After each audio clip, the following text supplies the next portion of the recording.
Hey everyone, and welcome.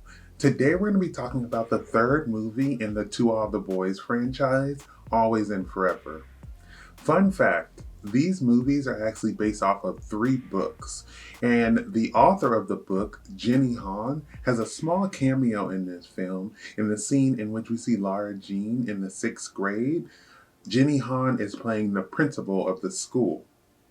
This movie came out in 2021 and stars Lana Condor and Noah Centineo and was directed by Michael Fimongnari. So, without further ado, let's get right into it.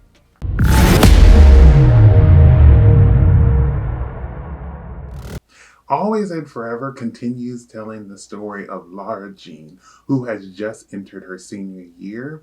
And with being a senior comes the stress of trying to figure out where you're going to college. Lara Jean and her boyfriend, Peter Kavinsky, have this idea that they're both going to go to Stanford. But one thing happens. Lara Jean does not get into Stanford. Lara Jean gets into UC Berkeley and NYU.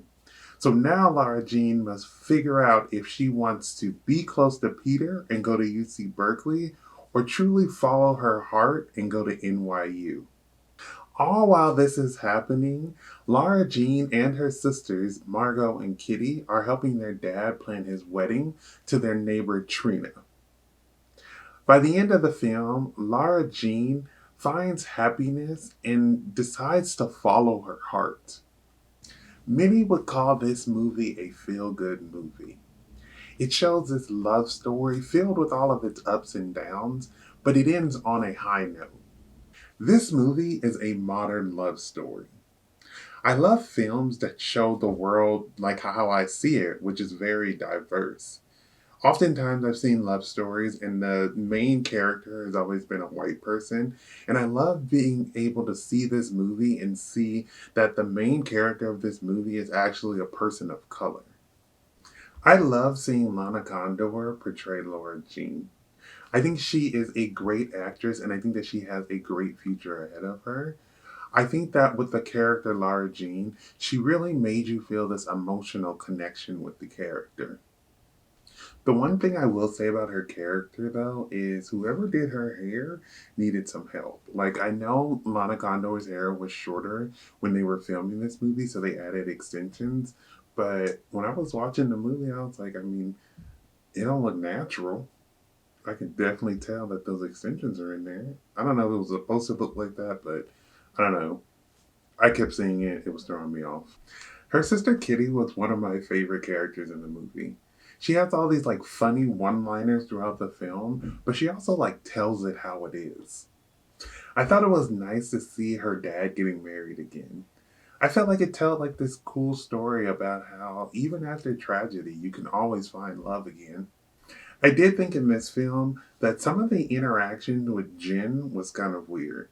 I felt like there was a lot of like tension in between the characters, not necessarily between the actors, but like they were showing like this like awkwardness because I mean Lara Jean is dating Jen's ex boyfriend, but I just thought like felt like she was trying to have this friendship with Jen, but I also just felt like it wasn't really like needed. Like you know, it's just like a whole awkward situation that could have just been avoided.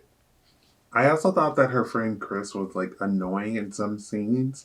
I felt like there were certain scenes where I felt like Laura Jean probably needed some time to herself to process what was going on, but then like Chris would be there, and I just felt like in some scenes she was really like smothering Laura Jean. I appreciated how this movie showed how stressful it is waiting to hear back from colleges. I remember when I was waiting to hear back, I was super nervous the whole time, and I completely understand how much it sucks when you don't get into your first choice. Also, while I do like this whole story of this movie, I do agree with like Margot's mantra, which was going to school without any baggage. I think, going to college, you shouldn't be tied down by high school relationships. Go and explore new things. I thought it was cool to see how they went to different places throughout this film, and with each one, it always seemed like Lara Jean and her sisters were trying to honor their mother. I thought it was really cool to see this, considering that their mother wasn't someone that we have met in the movie, considering that they said that she died. And it was nice to see them doing things that would have made her proud.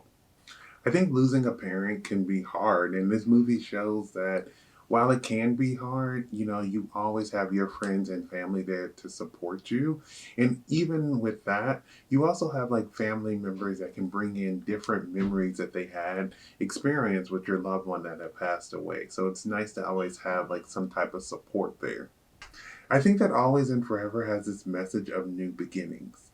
We see Lara Jean and Peter doing new beginnings with a long distance relationship and moving to college, but we also see her dad having a new beginning, finding a new relationship, and getting married again. I think that with these different scenarios, it's always scary going into them, but sometimes you just have to jump in and do it, like Nike says. I feel like this movie encourages you to listen to your heart and let you know that those around you will understand. At the end of the day, you need to do what's best for you, and the people around you that actually love you will support you and help you with anything that you need.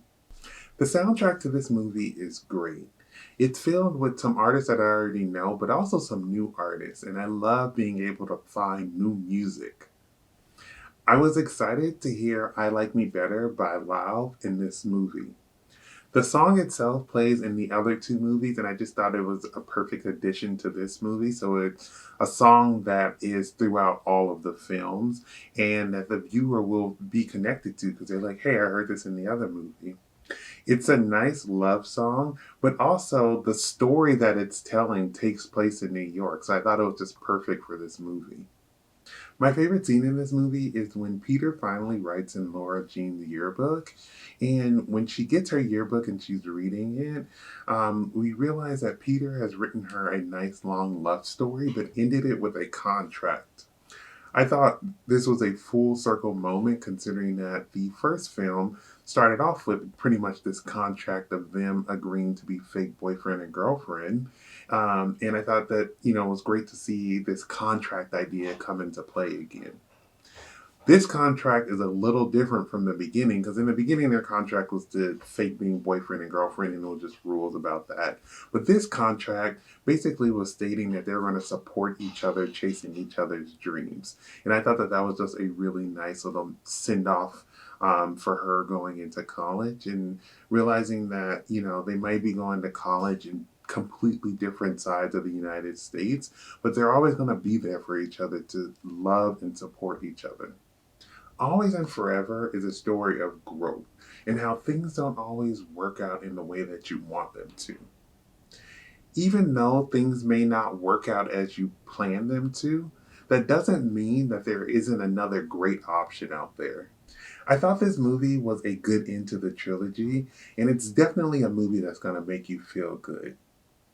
If you're looking for a movie that is easy to watch and also a feel good movie, while also telling you this nice love story, then I suggest that you relax and watch To All the Boys, Always and Forever.